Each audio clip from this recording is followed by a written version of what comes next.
الرجیم بسم اللہ الرحمن الرحیم۔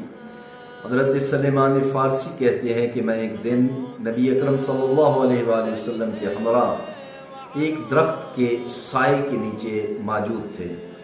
کہ نبی اکرم صلی اللہ علیہ وآلہ وسلم نے اس درخت کی ایک ٹہنی کو پکڑا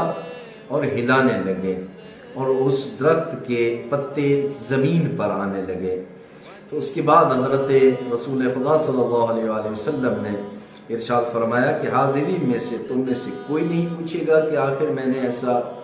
کیوں کیا ہے؟ تو حضرت سلیمان کہتے ہیں کہ اس وقت میں نے کہا کہ یا رسول اللہ میں پوچھوں گا، آپ ہی بتائیں کہ اس کی وجہ کیا ہے، اس کی علت کیا ہے، اس کا سبب کیا ہے کہ آپ نے ایسا کیوں کیا ہے؟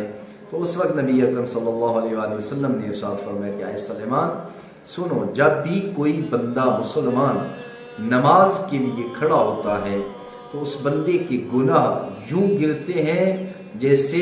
درخت کے پتے زمین پر گرتے ہیں۔